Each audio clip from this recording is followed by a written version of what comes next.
नमस्कार, मैं हूं शशि रंजन और आपका बहुत बहुत स्वागत है टोटल न्यूज में। हर दिन हम किसी न किसी विषय पे बातचीत करते हैं, लेकिन आज की इस बहस को और बातचीत को जरा गौर से सुनिएगा। क्या पता कल आपका दुख दर्द दूर हो जाए।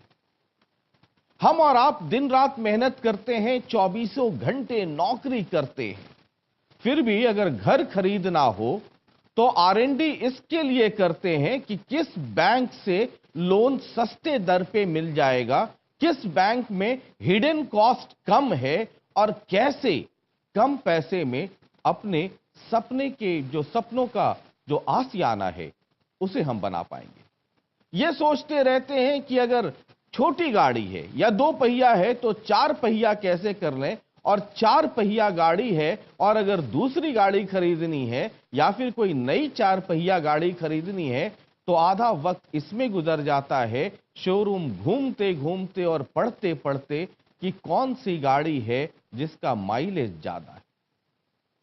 लेकिन जरा ये सोचिए कि जब चुनाव का वक्त आता है, हमारे नेता उम्मीदवार अलग अलग पार्टियों के वो जब नॉमिनेशन फाइल करते हैं और उस नॉमिनेशन फाइल करते वक्त वो जब नॉमिनेशन फाइल होता है और जब वो अपने संपत्ति का ब्यौरा वहां पर देते हैं और जब हम और आप देखते हैं तो बस देखते रह जाते हैं कि काश हमारी भी किस्मत नेताजी की तरह होती। 1 करोड़ 5 साल पहले था, वो 5 साल बाद 111 करोड़ के भी ऊपर हो जाता। जो जनरल पब्लिक है, आम आदमी तो बोल नहीं सकते वरना किसी का प्रचार हो जाता है, जो जनरल पब्लिक है वो बस यही सोचते रहती है कि ये कौन सी मशीन है, ये कौन सी तकनीक है, ये कौन सा कारोबार है। पता सबको है, बोलना कोई नहीं चाहता। ऑफ द रिकॉर्ड नेताओं से भी बात कीजिए तो बहुत जानकारी मिल जाएगी। ऑन रिकॉर्ड हर आदमी डिफेंसिव मूड में होता है और अपने आप को पाक साफ साबित करने में लगा रहता है। जरा आज की बहस में हम भी ये जानने की कोशिश करें, और सिर्फ नेताओं ही नहीं, पॉलिटिकल पार्टीज, वो पार्टीज जो उन्हें टिकट देती है, वो पार्टीज जो उन्हें अपना उम्मीदवार बनाती है, उन पार्टीज को भी जो फंड मिलता है।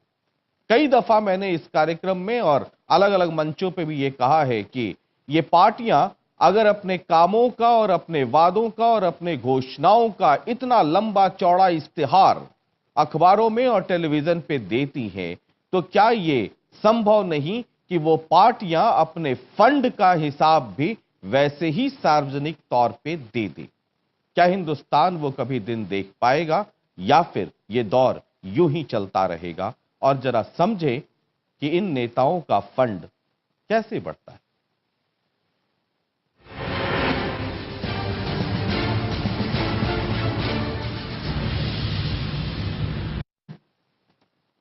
नेताओं का फंड कैसे बढ़ता है, ये जरा आज हम भी समझना चाहते हैं और हमारे स्टूडियो में कुछ मेहमान जुड़ेंगे, उनके जरिए भी जरा समझने की कोशिश करेंगे। हम ये नहीं कहते कि कोई बेईमान है, बस इतना बता दो कि वो तरीका क्या है कि हम भी करोड़पति हो जाएं, माला माल हो जाएं। जरा एक रिपोर्ट आपको दिखाते हैं। हालांकि ये रिपोर्ट आप पिछले 2-3 दिनों से लगातार अखबारों में भी पढ़ लें, टेलीविजन चैनल्स पे भी देख रहे हैं। शुरुआत जरा वहां से करना चाहते हैं जहां जड़ है, वो पॉलिटिकल पार्टीज, उनके फंड का हिसाब किताब क्या है। और मैं आपको बता दूं, ADR एक संस्था है जो आंकड़े इकट्ठा करती है और उसको एनालाइज करती है। मैं हमारे बीजेपी के मेहमान हैं, मैं उनसे भी पूछूंगा। ये मैंने एक रिपोर्ट निकाली और उस रिपोर्ट में 2008 में 5 राज्यों में चुनाव हुए थे, दिल्ली भी उसमें एक था, और उसमें जो बीजेपी की तरफ से रिपोर्ट फाइल की गई उसमें यह लिखा है कि पब्लिसिटी, ट्रैवल और दूसरे कोई खर्चे पार्टी ने किए ही नहीं। बहरहाल पहले जरा वो रिपोर्ट देखिए जहां से सब कुछ शुरू होता है। राजनीतिक चंदा एक बार फिर चर्चा में है। हर चुनाव से पहले पार्टियों को मिलने वाले चंदे में भी इजाफा होता है, लेकिन राजनीतिक पार्टियां इन चंदों की जानकारी देने से खुद को बचाती रही हैं। एसोसिएशन फॉर डेमोक्रेटिक रिफॉर्म्स यानी एडीआर के सर्वे के मुताबिक राजनीतिक दलों को 2004, 2005 और 2011-2012 में कुल चंदा 4,895.96 करोड़ रुपए का दिया गया। ये चंदा देश की 5 बड़ी राजनीतिक पार्टियों के खाते में गया। राजनीतिक दलों के मुताबिक 105.86 करोड़ रुपया अलग अलग ट्रस्ट की तरफ से दिया गया। ये रकम चंदे की कुल रकम का 2.16% है। चुनाव आयोग को 435.85 करोड़ रुपए के दानदाता के बारे में पार्टियों ने जानकारी दी, जो कुल चंदे की रकम का 8.90% ही था। 785.60 करोड़ रुपए का हिसाब देते हुए पार्टियों ने कहा कि ये रकम उन्हें बैंक इंटरेस्ट, सदस्यता शुल्क और पत्रिकाओं की बिक्री से मिली। ये रकम चंदे की कुल रकम का 16.05% है। लेकिन 4,895.96 करोड़ रुपए में से 3,674.50 करोड़ रुपए कहां से आए और इसे देने वाला कौन है, इस पर सभी पार्टियां खामोश हैं। 3,674.50 करोड़ की ये रकम चंदे की कुल रकम का 75.05% है। यानी साल 2004, 2005 और 2011-12 के ये आंकड़े बताने के लिए काफी हैं कि कितनी बड़ी रकम चंदे के रूप में हर साल राजनीतिक दलों के खाते में जाती है। लेकिन इससे बड़ी बात यह है कि ये वो आंकड़े हैं जिनकी डिटेल पार्टियां खुद देती हैं। राजनीति के जानकार मानते हैं कि करोड़ों रुपए इन पार्टियों के खाते में जाते होंगे जिनका कोई हिसाब नहीं है। Bureau report, total news. मैं देख रहा था एडीआर के नीचे एक स्लोगन लिखा है, प्रजा ही प्रभु है, जनता जनार्दन है। जरा समझेंगे, हमारे साथ कई मेहमान और प्रतिष्ठित मेहमान इस वक्त जुड़ रहे हैं। अनुराग मित्तल साहब हैं, नेशनल कोऑर्डिनेटर हैं एडीआर, और बहुत पढ़ाई लिखाई करते रहते हैं और इनकी रिपोर्ट पिछले 2-3 दिनों से हर जगह आजकल छाई हुई है, तो जरा इनसे भी अपने ज्ञान में इजाफा करवाएंगे। आलोक शर्मा जी हैं, स्पोक्स पर्सन है कांग्रेस के। कांग्रेस की वो मशीन, जरा कांग्रेसी मशीन है, उस पर इनसे बातचीत करेंगे। संबित पात्रा जी हैं, स्पोक्स पर्सन बीजेपी, वो बीजेपी वाली मशीन पर इनसे बात करेंगे। और हमारे साथ हैं सुजीत कुमार, हमारे इनपुट एडिटर। मित्तल साहब, सबसे पहले तो जरा मैं आपसे ही पूछना चाहूं, ये जो बेहिसाब आजकल एक शिंदे साहब का स्टेटमेंट आया है, एक नई पार्टी आई है आम आदमी पार्टी, उसके अकाउंट की जांच के लिए आदेश दिए गए हैं और तर्क यह है कि उसकी शिकायत की गई है फॉरेन फंडिंग को लेकर के। लेकिन जरा मुझे कांग्रेस और बीजेपी, अभी तो मुख्य तौर पे 2 पार्टियों की बात कर ले, वहां दूसरी भी पार्टियां हैं, जरा उसके बारे में आपका अध्ययन क्या कहता है? देखिए, जहां पे हम ये जो फंडिंग की बात कर रहे हैं, इसमें पहली बात जो मैं आपसे डेटा शेयर कर रहा हूं या जो डेटा आपने दिखाया है, ये वो डेटा है जो इन पॉलिटिकल पार्टीज ने इलेक्शन कमीशन ऑफ इंडिया को अपनी कंट्रीब्यूशन रिपोर्ट, जिसे हम डोनेशन रिपोर्ट्स भी कहते हैं, वो फाइल की हैं, और जो इनकम टैक्स में अपनी इनकम टैक्स रिटर्न्स फाइल की हैं। तो पहली बात तो मैं ये क्लियर कर दूं, जो भी डेटा हम यहाँ पे यूज कर रहे हैं, बोल रहे हैं, वो इन्हीं पार्टियों द्वारा दिया गया डेटा है। अब ये जो हम बात देख रहे हैं कि उसकी जांच नहीं हुई है अभी, वो जो कह देते हैं उसको मान करके दिखाया जा रहा है।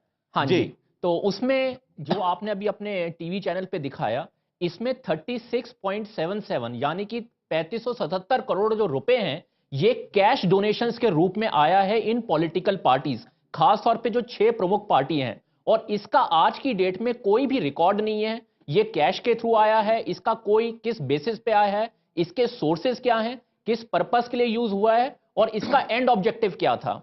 तो ये सिर्फ एक पर्टिकुलर पार्टी। मित्तल साहब, एक चीज और भी पूछना चाहूंगा कि ये जो कैश डोनेशन है, जो जिसका कोई ब्यौरा नहीं है, क्या वो सिर्फ एक साथ लिखा है, जो इन्होंने जो भी फाइल की अपनी रिपोर्ट अपनी तरफ से जो भी जो जानकारी दी है, क्या ये इकट्ठा लिखा है कि इतनी रकम है और ये कैश आया है? क्या उसका भी कोई ब्यौरा है कि ये इतने छोटे छोटे अमाउंट, या ये इसने इतना, उसने उतना, खैर इसने उसने का तो सवाल ही नहीं है, सिर्फ एक साथ लिखा है इकट्ठा ये अमाउंट है? देखिए, आपने एक इंपॉर्टेंट पॉइंट लिया, इसमें ये जो टोटल अमाउंट है, ये ग्रॉस अमाउंट है। इसमें 20,000 से नीचे, जो आज की डेट में कानून है, यदि 20,000 से नीचे कोई आपको डोनेशन मिलती है और वो कैश के थ्रू मिलती है, तो उसका कोई रिकॉर्ड नहीं रखा जाएगा, जो कानून है। और ये जितना भी अमाउंट आपको बताया गया है 3577 करोड़, जो 75% है टोटल डोनेशंस का, ये सारा कैश के रूप में आया है। इसको आप कूपन सेल कहती हैं पार्टियां, या हमारी जो पत्रिकाओं की सेल हुई है, या हमने कोई मोर्चा किया, हमने कोई पार्टी मीटिंग की जिसमें वेरियस लोग आए हैं, पार्टी सपोर्टर्स हैं जिन्होंने कंट्रीब्यूशन दी है, लेकिन इसका कोई रिकॉर्ड नहीं है क्योंकि ये 20,000 से नीचे का अमाउंट है और ये एक अमाउंट नहीं है। इसको वो पार्टी वर्कर्स के थ्रू दिखाते हैं, या जो पार्टी की मेंबरशिप की गई, या उन्होंने कोई सभा की, कूपन की जो सेल हुई, तो ये एक सिंपल अमाउंट ना हो। क्या कूपन अगर बेचा जाता है, अगर कूपन का सेल हो रहा है, तो उसका कोई ना कोई रिकॉर्ड तो होगा। देखिए, रिकॉर्ड बिल्कुल रखा जा सकता है, लेकिन जो अभी विभिन्न पार्टियों की तरफ से एक तर्क आता है कि हमारी पार्टी की सदस्यता इतनी ज्यादा है और पूरे भारतवर्ष में है, तो ये एक प्रैक्टिकल बेसिस पे पॉसिबल नहीं है उसका रिकॉर्ड रखना। लेकिन आजकल मोबाइल बैंकिंग है, टेक्नोलॉजी, और मैं आपको एक सिंपल सा एग्जांपल देना चाहूंगा। अगर हम दिल्ली का एग्जांपल लें, आप यदि देखें यहां चालान की जो प्रक्रिया शुरू की गई है, आजकल हैंड हेल्ड मशीन्स आती हैं जहां पार्किंग में आपको अगर फीस देनी हो, चार्जेस देने हो, या कोई आपका चालान कटता है, तो ये मैं एक एग्जांपल, जो इंपॉर्टेंट एग्जांपल है, इसलिए इसकी अकाउंट फॉर की जा सकती है। यहां पे मैं संक्षिप्त में एक बात और कहना चाहूंगा। अभी हमारी पार्लियामेंट्री स्टैंडिंग कमेटी की बात हुई थी जिसमें विभिन्न पार्टियों के वहां पे सदस्य थे।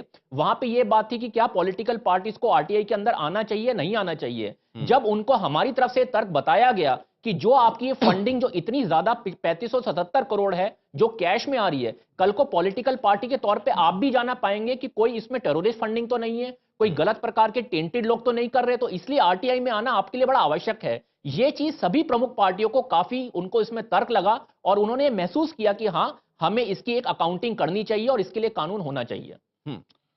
जरा ये बता दीजिए आलोक शर्मा जी, ये जो कैश में पैसा आता है, चाहे वो कैसे भी आए, फॉर एग्जाम्पल मैं 10 लाख रुपया लेकर के जाऊं और उसको 19 हजार रुपए कर करके दिन भर में 75 बार मैं आपके पास जमा कर दूं, फिर क्या? नहीं सर, देखिए, जहां तक इलेक्शन कमीशन का या जो गवर्नमेंट ऑफ इंडिया का रूल है कि 20,000 से कम का ब्यौरा नहीं रखा जाएगा, जैसा कि मित्तल साहब ने भी बताया, तो आप 10 बार देंगे, 20 बार देंगे, ये आपकी श्रद्धा के ऊपर निर्भर करता है, आप किस पार्टी को क्या फंड देना चाहते हैं, नहीं देना चाहते हैं, लेकिन वो एज पर लॉ तो रहेगा ही। लेकिन ठीक है, ये जैसे अभी मैं जी बता दीजिए। इसमें मैं एक चीज और इंपॉर्टेंट कहना चाहूंगा। इसमें जो हमने एनालिसिस में देखा, अगर डिफरेंट लोग, ये जैसे कहते हैं पार्टियों ने अपनी सभा की या वहां पे मेंबरशिप के प्रति वो कलेक्शन होती है, कम से कम ये तो हिसाब बताया जा सकता है कि वो मीटिंग कब हुई थी, वो सभा कब हुई थी, उसमें अंदाजन कितने लोग आए थे, और क्या वो पैसा अगले दिन जमा कराया गया। ऐसा तो नहीं हो सकता कि एक ही दिन में एक ही जगह पे इतने सारे लोगों ने उसको इकट्ठा कर दिया गया। यहां पे हमने थोड़ी ट्रांसपेरेंसी की मांग की है। कम से कम आप ये तो शुरुआत करिए कि वो मीटिंग कहां हुई, उसमें लगभग कितने लोग आए, और क्या वो कैश अगले दिन डिपॉजिट कराया गया, जो एक प्रूडेंट अकाउंटिंग कहती है। इस पर आलोक शर्मा जी आपका भी जवाब, और संबित जी आपका भी। पहले आलोक जी। देखिए सर, एक पॉलिटिकल पार्टी, खासतौर पर जो राष्ट्रीय दल हैं, करोड़ों लोग मेंबर्स हैं उनके, तो उनका इस तरह से रिकॉर्ड रखना, कितने ब्लॉक प्रेसिडेंट्स हैं, ब्लॉक में कितनी मीटिंग्स चल रही हैं, कई बार तो पार्टी का कोऑर्डिनेशन होने में ही विभिन्न राज्यों से, अगर नागालैंड से हमारे ब्लॉक की किसी की रिपोर्ट आनी है तो उसके आने में ही हफ्ते से 10 दिन लग जाता है। तो बड़ा मुश्किल है इस तरह से उस चीज को स्ट्रीमलाइन करके और इमीडिएटली, तुरंत प्रभाव से उसका ब्यौरा देना। लेकिन इतना जरूर है कि पार्टियां अपनी पार्टी का ऑर्गेनाइजेशन के कार्यक्रम और उस कार्यक्रम में क्या क्या गतिविधियां होती हैं उनका कंप्लीट ब्यौरा रखते हैं। नहीं, ऐसा नहीं कि ब्यौरा नहीं रखते। पार्टी में आपकी क्या क्या बात हुई उसका ब्यौरा तो आप रखते हैं जी। आप जब मांगिए आपके स्पोक्स पर्सन या मीडिया सेल से पूछिए कि 5 साल पहले फलाने जगह एक बैठक हुई थी, उसमें कौन कौन लोग थे, वो रिपोर्ट तो मिल जाती है। उसमें किसने कितना चंदा दिया, इसकी रिपोर्ट रखने में क्या दिक्कत है? जब वो रिपोर्ट रख सकते हैं तो ये रिपोर्ट क्यों नहीं रखते? देखिए, चंदा केवल मीटिंग्स में नहीं आता है, जिस रूप में भी आए। हाँ, देखिए, उसका रिकॉर्ड हम रखते हैं, ऐसा नहीं कि रिकॉर्ड नहीं रखते हैं। हमारी ऑर्गेनाइजेशंस जो हैं, इतने बड़े राष्ट्रीय दल हैं, 125 साल से हम लोग चल रहे हैं, तो ऐसा नहीं है कि हम रिकॉर्ड नहीं रखते। बार कांग्रेस वाले 125-150 पे पहुंच जाते हैं। मैं तो बड़ा छोटा सा साधारण सा सवाल कर रहा हूं। संबित जी, ये बीमारी आपकी भी पार्टी में? नहीं, हमारी पार्टी में मैं कहूंगा ये बीमारी नहीं है। मित्तल साहब बैठे हैं, मैं इन्हीं के रिपोर्ट को यहाँ पे कोट करूंगा। जो इन्होंने रिपोर्ट प्रस्तुत किया था, ईडीआर की जो रिपोर्ट थी कि जो मुख्य पॉलिटिकल पार्टीज है, जिन 6 पॉलिटिकल पार्टी के विषय में अभी अनुराग जी जिक्र कर रहे थे, उनकी आमदनी और एक्सपेंडिचर के मेन सोर्सेस क्या हैं। तो आप देखेंगे भारतीय जनता पार्टी के जो